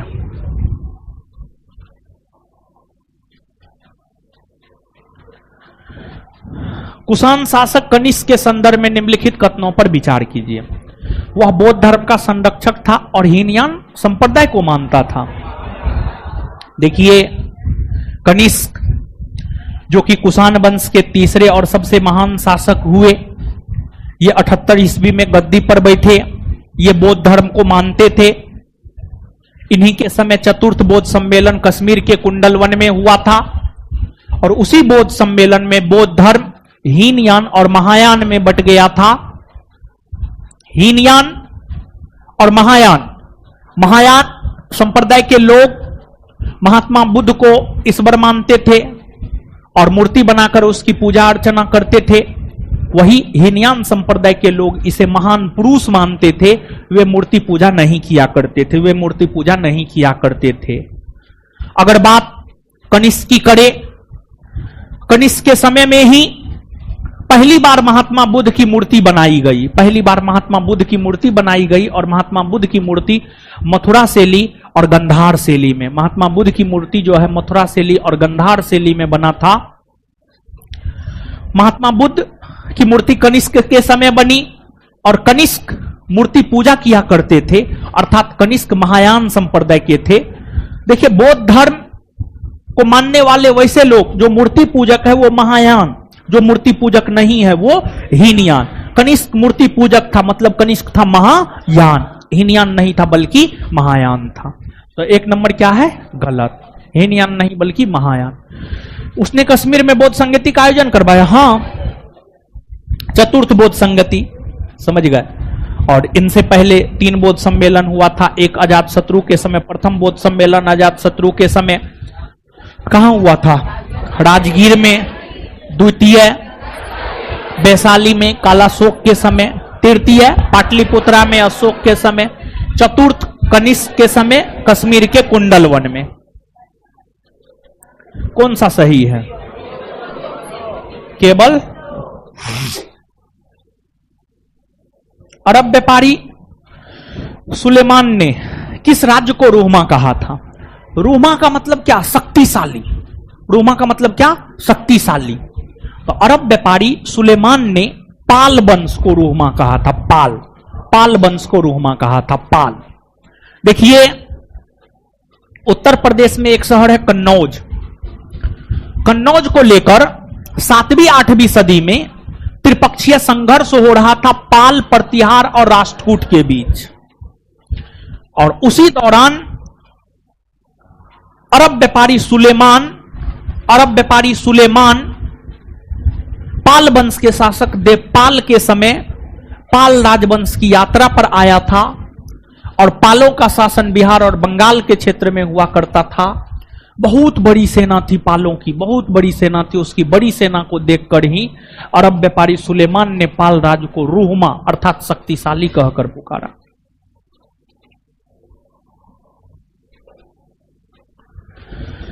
पांचवें वेद की संज्ञा किसे दी गई है? देखिए, मूल तौर पर 4 वेद है, ऋग्वेद, यजुर्वेद, सामवेद, अथर्ववेद। पांचवें वेद की संज्ञा तिरुमुरई को दी गई है, तिरुमुरई को दी गई है। साहित्य है ये, तिरुमुरई साहित्य है। तिरुमुरई साहित्य को पांचवें वेद की संज्ञा दी गई है। शंकराचार्य के संदर्भ में कौन सा कथन सही है? शंकराचार्य, इनका जन्म तमिलनाडु में हुआ था? नहीं, इनका जन्म हुआ था केरल के कलादी में। इनका जन्म तमिलनाडु में नहीं हुआ था, बल्कि इनका जन्म हुआ था केरल के कलादी में, केरल के कलादी में। इनके दर्शन को द्वैतवाद कहा जाता है? नहीं, इनके दर्शन को अद्वैतवाद कहा जाता है। अद्वैतवाद, अद्वैतवाद दर्शन। मोक्ष का मार्ग ईश्वर की भक्ति को बतलाया। हां, सही है। शंकराचार्य ने मोक्ष प्राप्ति का मार्ग ईश्वर की भक्ति को बतलाया। शंकराचार्य स्वयं भी प्रयाग में जाकर, प्रयाग उत्तर प्रदेश में है, वहां जाकर भगवान शिव की भक्ति किया, भगवान शिव का भक्ति किए, भगवान शिव का भक्ति किए। और शंकराचार्य ने कहा, भगवान शिव ने उन्हें साक्षात दर्शन दिया और उसी के बाद उन्होंने हिंदू धर्म में फैली कुरीतियों को दूर करने को लेकर भारतवर्ष का भ्रमण करना शुरू किया। और उन्होंने हिंदू धर्म में फैली कुरीतियों को दूर करने को लेकर एक आंदोलन चलाया, जिसे नव ब्राह्मणवाद आंदोलन कहा गया, जिसे नव ब्राह्मणवाद आंदोलन कहा गया। और शंकराचार्य ने ही भारत के चारों दिशाओं में, उत्तर, दक्षिण, पूरब, पश्चिम में 4 पीठ का निर्माण किया। और शंकराचार्य के ही प्रतिनिधि जो है आपको, शंकराचार्य के ही प्रतिनिधि जो है आपको अभी चारों पीठ में जो है आपको बैठे हुए हैं। वेदों पर आशंका जताई? नहीं, एकदम नहीं, एकदम नहीं, गलत है ये। वेद पर कैसे आशंका जताएगा जी? शंकराचार्य हिंदू धर्म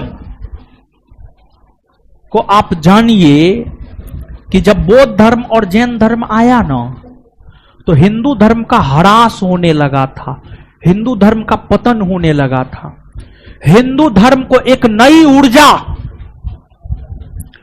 हिंदू धर्म को एक नई दिशा देने का काम शंकराचार्य ने किया। और हिंदू धर्म का जो मूल धर्म ग्रंथ है वह वेद है।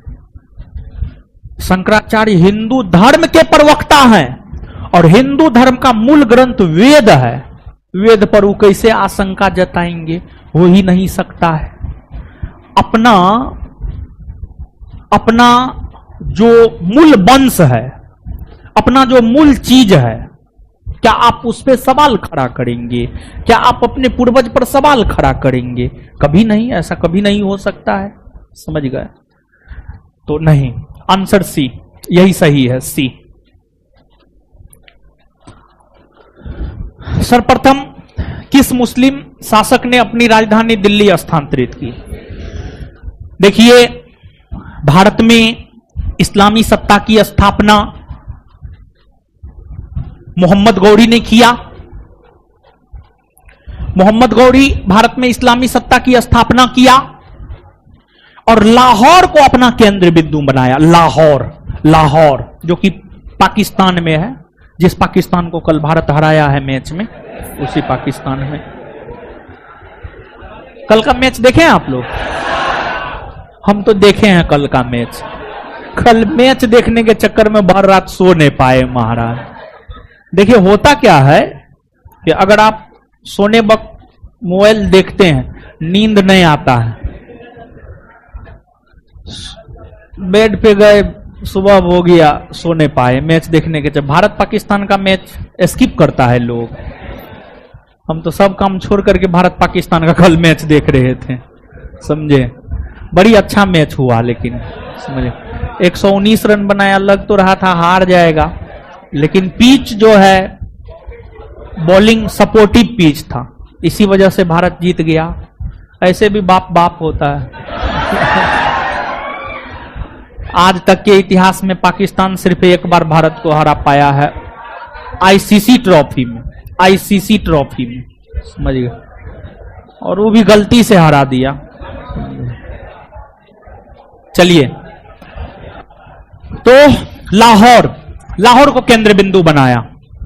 मोहम्मद गौरी के निधन होने के बाद कुतुबुद्दीन ऐबक भारत के मुस्लिम शासक बने। उन्होंने भी अपनी राजधानी लाहौर को बनाए रखा। ऐबक के बाद आराम शाह बने, उन्होंने भी लाहौर को ही अपनी राजधानी बनाए रखा। इसके बाद आगे चलकर मुस्लिम शासक हुए इल्तुतमिश। इल्तुतमिश ने अपनी राजधानी, इल्तुतमिश ने अपनी राजधानी लाहौर से हटाकर दिल्ली को बनाया, और यही वजह है इल्तुतमिश को भारत में मुस्लिम सत्ता का वास्तविक संस्थापक माना जाता है। और भी कई सारे रीजन है, उसमें एक रीजन ये भी है, तो आंसर हो जाएगा इल्तुतमिश, इल्तुतमिश। और इसमें सिकंदर लोदी आगरा को स्थापित किया, और इन्होंने अपनी राजधानी बना लिया आगरा को। किसको बना लिया? आगरा। और अलाउद्दीन खिलजी और बलबन के समय जो है राजधानी दिल्ली ही हुआ करती थी, दिल्ली ही हुआ करती थी।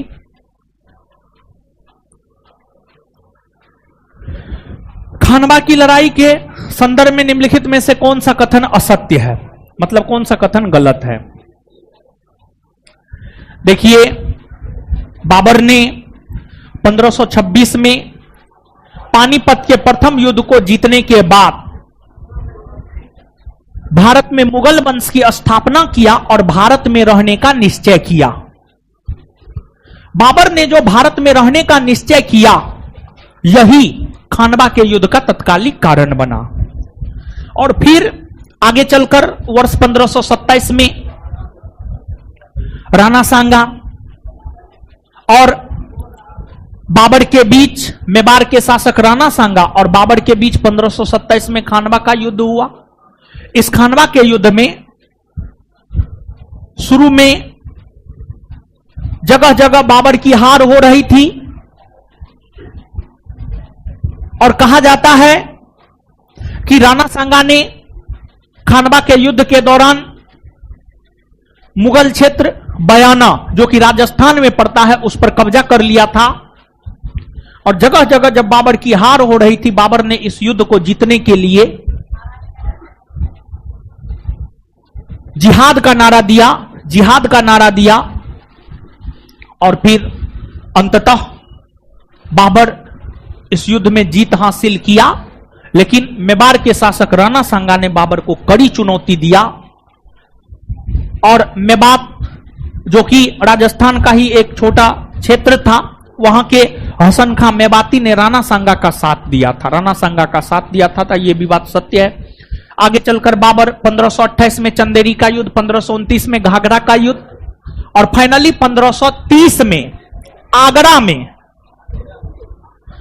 आगरा में बाबर का निधन हुआ और उन्हें आगरा के आराम बाग में ही दफनाया गया। और बड़ी कॉन्स्पिरेसी है कि जो है राणा सांगा की मां ने, कहा जाता है कि राणा सांगा की मां ने बाबर को जहर दे दिया, राणा सांगा की मां ने बाबर को जहर दे दिया और फिर बाबर मर गया, ऐसा है। लेकिन अब इसमें कितनी सच्चाई है वो बाबर ही जाने।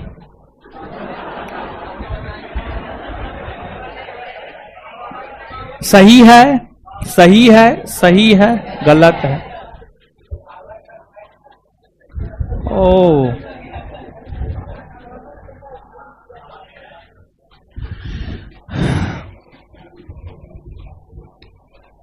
मुगल काल में पेट्रा ड्यूरा किससे संबंधित है?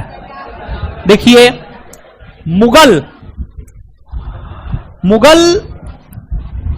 स्थापत्य कला मुगल स्थापत्य कला मतलब मुगल काल में जो बड़े बड़े भवन बन रहे थे, मस्जिद बन रहे थे, मकबरा बन रहे थे, उसमें पत्थर का प्रयोग होता था, संगमरमर का प्रयोग होता था। मुगल भवनों में, मुगल मस्जिदों में, मुगल मकबरों में जो संगमरमर लगाए जाते थे, उस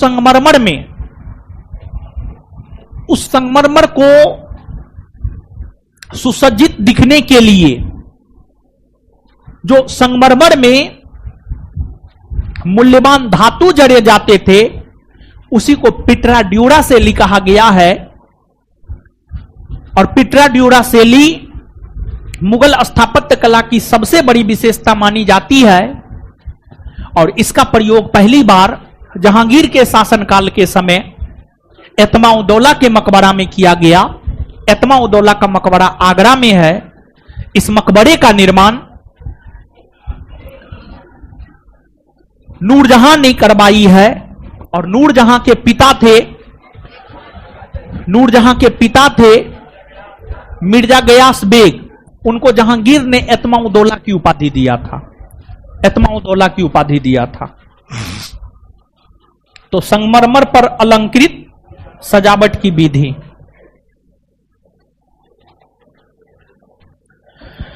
सिखों के संदर्भ में निम्नलिखित कथनों पर विचार कीजिए। सिख धर्म की शुरुआत गुरु नानक ने की है। हां, सिख धर्म की स्थापना गुरु नानक ने किया है, सही बात।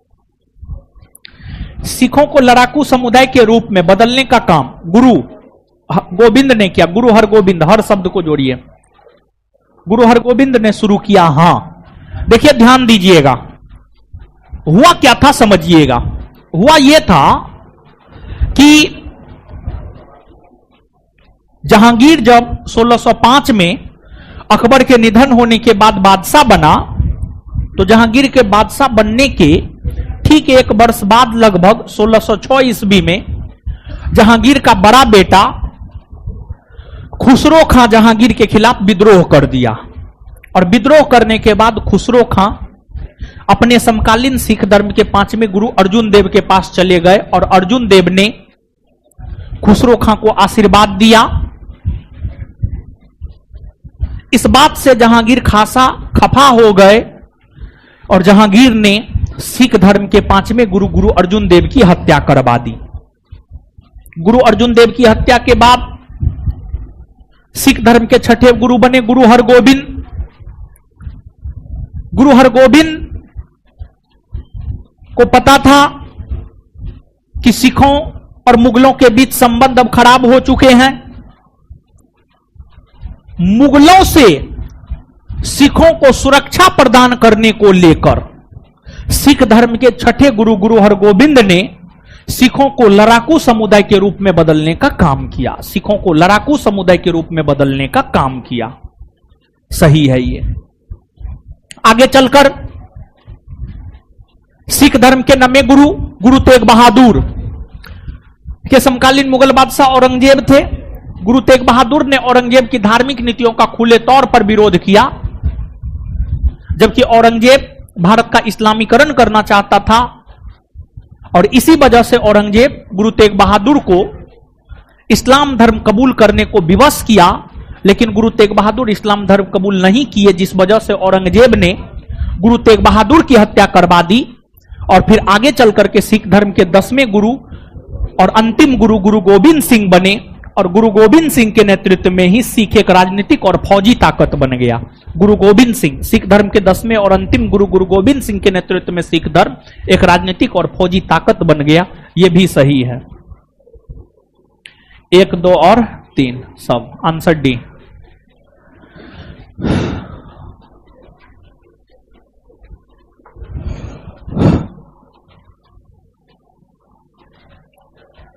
वारेन हेस्टिंग्स ने 1781 में कलकत्ता में मदरसा की स्थापना किया।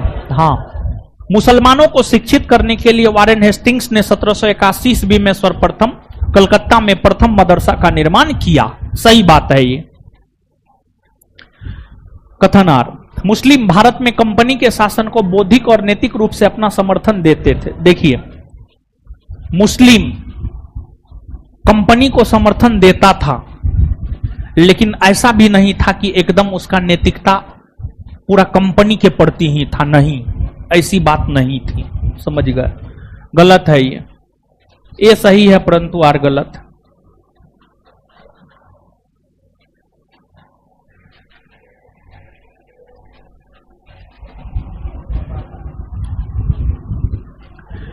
देवेंद्र नाथ ठाकुर द्वारा किस संगठन की स्थापना की गई?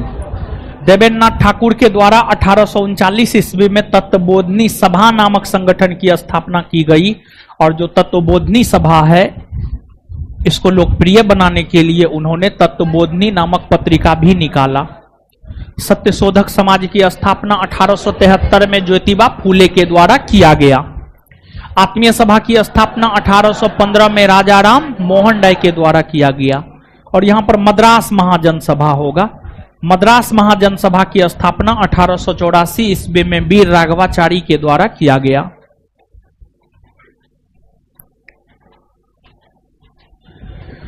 (1857) की क्रांति के बाद सेना के पुनर्गठन के संबंध में कौन सा कथन असत्य है?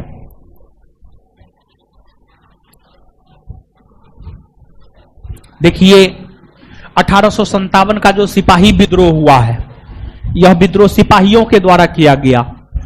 और वैसे सिपाहियों के द्वारा किया गया जो अंग्रेजों के अधीन सिपाही के पद पर थे, जो अंग्रेजों के अधीन सिपाही के पद पर थे।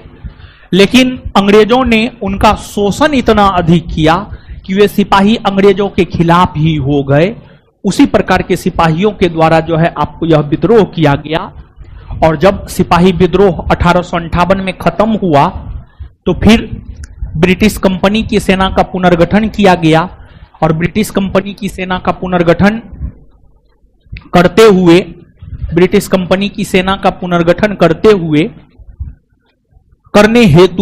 ब्रिटिश कंपनी की सेना का पुनर्गठन करने हेतु पील कमीशन आयोग का गठन हुआ। पील कमीशन आयोग का गठन हुआ और हुआ ये,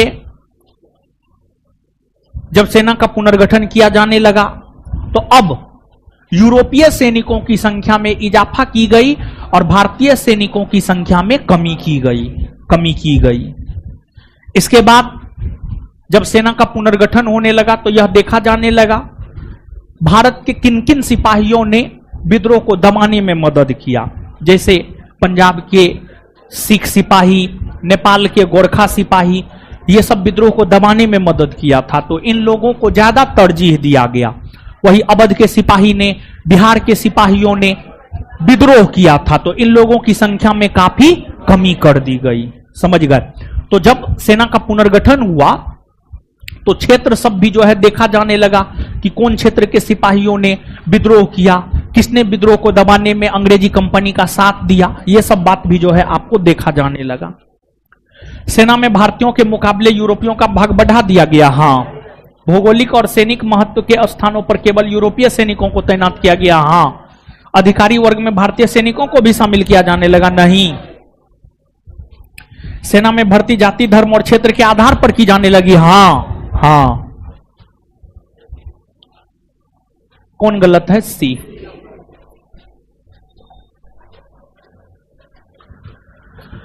स्वदेशी आंदोलन के दौरान विभिन्न स्थानों एवं वहां के नेतृत्वकर्ताओं के संबंध में नीचे दी गई सूचियों को आपस में मिलाइए। देखिए, आपको स्वदेशी आंदोलन आप सब लोग जानते हैं। लॉर्ड कर्जन ने 1905 में बंगाल का विभाजन किया। बंगाल विभाजन के खिलाफ ही 7 अगस्त 1905 से स्वदेशी आंदोलन हुए। और भारत में होने वाला प्रथम आंदोलन स्वदेशी आंदोलन ही है, जिसका प्रसार लगभग पूरे भारतवर्ष में देखने को मिलता है। इसका प्रसार अलग अलग क्षेत्र से अलग अलग नेताओं ने किया है। जैसे अगर बात हम लोग करें दिल्ली से, तो दिल्ली से सैयद हैदर राजा ने, मद्रास से तो चिदम्बरम पिल्ले ने, पंजाब से तो लाला लाजपत राय ने, आंध्र प्रदेश से तो हरि सर्वोत्तम राव ने। क्या होगा?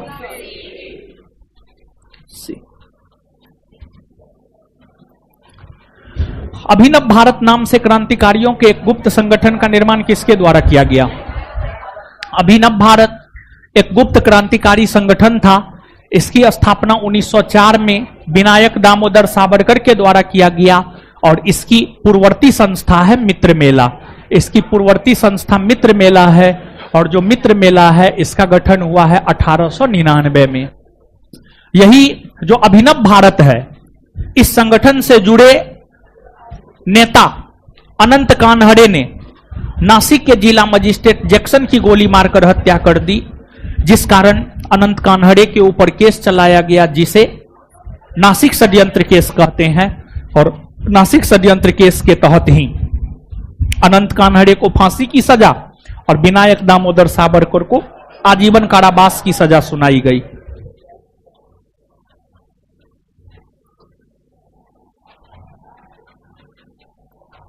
क्रांतिकारी आतंकवाद की पैरवी करने वाले प्रमुख समाचार पत्र संध्या और युगांतर कहां से प्रकाशित होते हैं? देखिए, भारत में जैसे गांधीवादी आंदोलन चले हैं, वैसे ही क्रांतिकारी आंदोलन भी चले हैं। क्रांतिकारी आंदोलन को प्रोत्साहित करने के लिए संध्या जैसे समाचार पत्र, युगांतर जैसे समाचार पत्र प्रकाशित होते थे।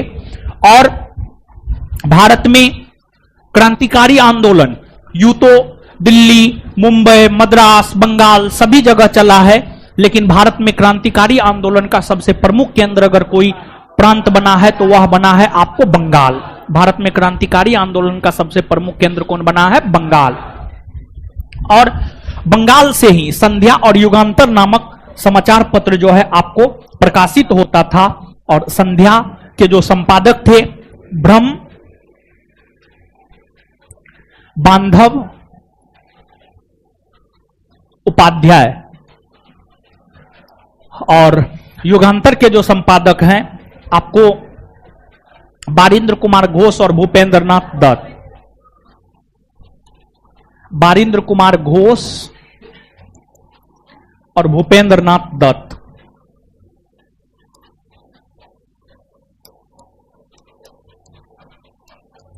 भूपेंद्र नाथ दत्त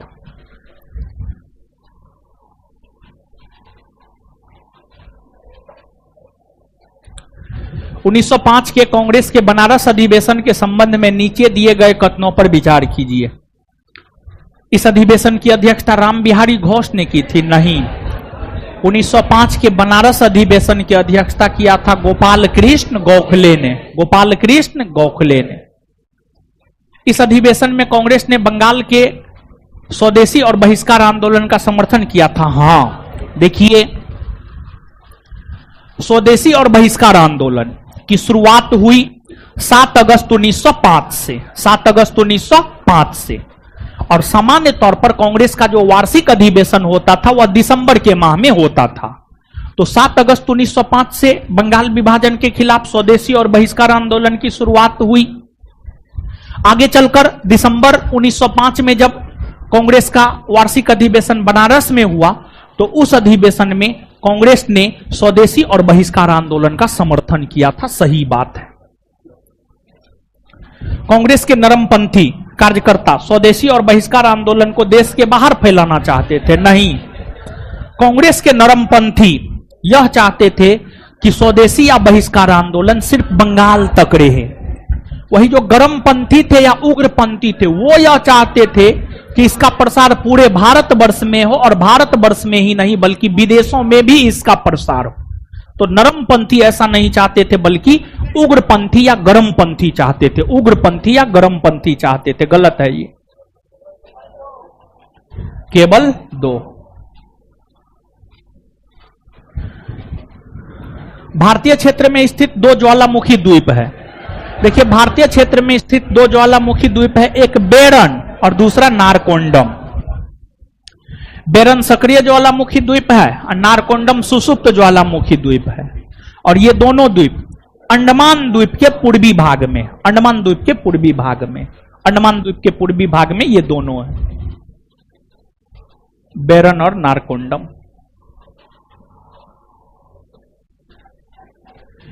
हिमालय में हिम रेखा निम्न के बीच होती है। देखिए, हिम रेखा किसको कहते हैं जानते हैं? देखिए, हिमालय में वह ऊंचाई जिसके बाद बर्फ ही बर्फ हो, वह ऊंचाई, हिमालय में वह ऊंचाई जिसके बाद बर्फ ही बर्फ नजर आए, वही हिम रेखा कहलाती है। हिमालय को हम लोग भौगोलिक तौर पर 4 भागों में बांटकर पढ़ते हैं, ट्रांस हिमालय, बृहद हिमालय, लघु हिमालय और शिवालिक। सामान्य तौर पर बर्फ ऊंचाई पर देखने को मिलता है, ऊंचाई पर। और हिमालय पर्वत को जैसे हम लोग भौगोलिक तौर पर 4 भाग में, दिशा के आधार पर भी 2 भाग में, पूर्वी हिमालय, पश्चिमी हिमालय। तो हिम जो है बर्फ पश्चिमी हिमालय में मिलेगा, पश्चिमी हिमालय में, मतलब कश्मीर के साइड जो हिमालय विस्तृत है, उत्तराखंड, हिमाचल प्रदेश के साइड जो हिमालय विस्तृत है, उसमें आपको बर्फ मिलेगा। और सामान्य तौर पर हिमालय में हिम रेखा 4500 मीटर से 6000 मीटर के बीच पश्चिम में देखने को मिलता है। 4500 मीटर से 6000 मीटर के बीच पश्चिम में देखने को मिलता है। बौद्धों का प्रसिद्ध मठ ताबो मठ किस घाटी में है? बौद्धों का प्रसिद्ध मठ ताबो मठ स्पीति घाटी में है। और जो स्पीति घाटी है हिमाचल प्रदेश में है, हिमाचल प्रदेश में है। देखिए घाटी, 2 पहाड़ियों के बीच के गहरे खाई को हम लोग घाटी कहते हैं। 2 पहाड़ियों के बीच के गहरे खाई को हम लोग घाटी कहते हैं। सामान्य तौर पर बृहद हिमालय और लघु हिमालय के बीच में घाटियां देखने को मिलता है। ये जो स्पीति घाटी है, कांगड़ा घाटी है, कुल्लू घाटी है, सांगला घाटी है, ये तमाम ऐसी घाटियां हैं। ये सभी की सभी घाटियां हिमाचल प्रदेश में है, हिमाचल प्रदेश में है। तबा किसकी सहायक नदी है? देखिए तबा की अगर आप बात करेंगे तो ये नर्मदा की सहायक नदी है। और देखिए जो नर्मदा है मध्य प्रदेश के अमरकंटक की पहाड़ी से निकलती है अपने उद्गम से, पश्चिम की ओर बहती हुई, मध्य प्रदेश में बहने के बाद गुजरात में बहती हुई, गुजरात के तट पर अपना जल गिराती है खंभात की खाड़ी में। इस बीच में इसकी लंबाई है 1312 किलोमीटर। 1312 किलोमीटर इसकी लंबाई है। उद्गम स्थल अमरकंटक की पहाड़ी और संगम या मुहाना जो है आपको खंभात की खाड़ी। संगम या मुहाना है आपको खंभात की खाड़ी। खंभात की खाड़ी जो है आपको इसका संगम या मुहाना है, संगम या मुहाना है। और जब ये नदी मध्य प्रदेश गुजरात से गुजरती है तो कई सारी नदियां इसमें आकर मिलती है, जैसे औरसंग, तबा, बंजर, शेर, हिरन। औरसंग, तबा, बंजर, शेर, हिरन, ये सभी नदियां नर्मदा से आकर मिलती है। ये सभी नर्मदा की सहायक नदियां हैं। तो जो तबा नदी है वह नर्मदा की सहायक नदी है, तबा। तेलुगु गंगा परियोजना से किस शहर को पानी मिलेगी? देखिए तेलुगु गंगा परियोजना कृष्णा नदी पर है, कृष्णा नदी पर न है जी, कृष्णा नदी पर ही है। इससे मद्रास शहर को पानी मिलेगी, मद्रास।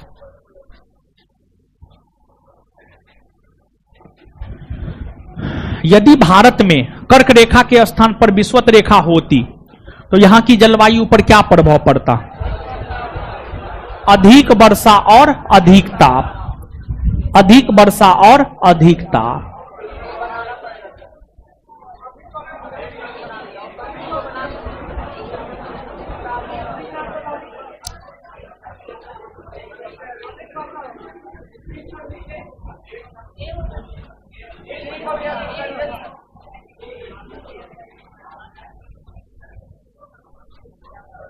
अधिक वर्षा और अधिक ताप।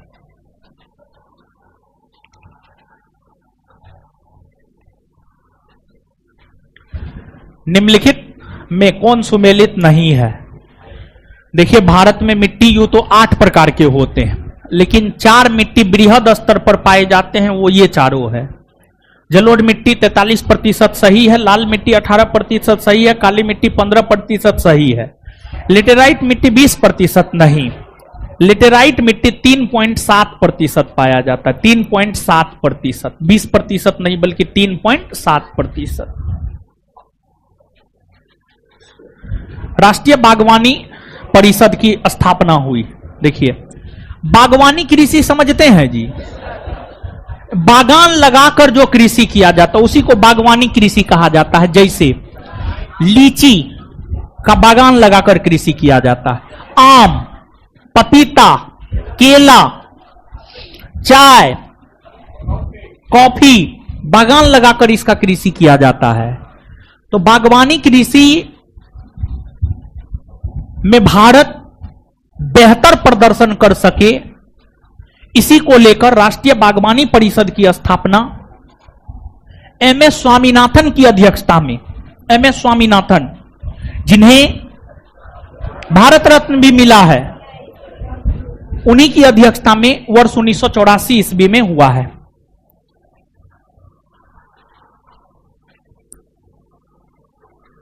पारिस्थितिकी संतुलन बनाए रखने के लिए न्यूनतम वन आवरण अनिवार्य है 33%। पारिस्थितिकी संतुलन बनाए रखने के लिए न्यूनतम वन आवरण होना चाहिए संपूर्ण भूमि का 33%। 33%। भालाघाट हीरे की खान के लिए जाना जाता है, नहीं, मैग्नीज के लिए। मझगबा हीरे की खान के लिए जाना, मझगबा मैग्नीज भंडार के लिए जाना जाता, नहीं, हीरे की खान के लिए। और दोनों मध्य प्रदेश में है, ना तो एक ना ही दो।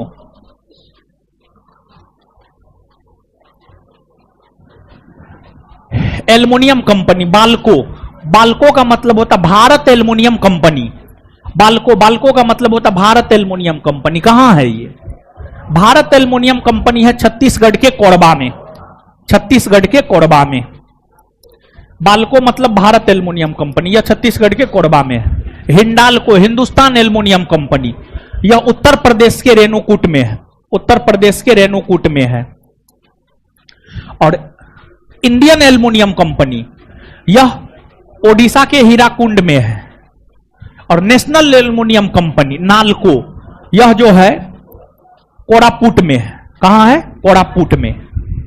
कोरापुट कहां है? ओडिशा में। कहां है? ओडिशा में। तो 2 4 1 3 बी, हीराकुंड ओडिशा में, कोरबा छत्तीसगढ़ में, कोरापुट ओडिशा में, रेणुकूट उत्तर प्रदेश में। सेतु समुद्रम परियोजना में नौ परिवहन नहर की लंबाई कितनी है? 167 किलोमीटर। सेतु समुद्रम परियोजना यहां है मन्नार की खाड़ी। चलिए सूची 1 को सूची 2 से सुमेलित कीजिए। कांगेर घाटी कहां है? छत्तीसगढ़ में। नागरहोल कर्नाटक में, कर्नाटक में। कुगती वन्यजीव अभयारण्य हिमाचल प्रदेश में। सुल्तानपुर हरियाणा में। आंसर क्या हो जाएगा?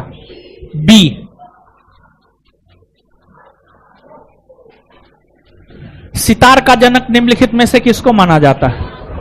सितार का जनक माना जाता है अमीर खुसरो, अमीर खुसरो। चलिए लड़का लोग इधर से निकल जाइए, लड़की लोग इधर से निकलिए।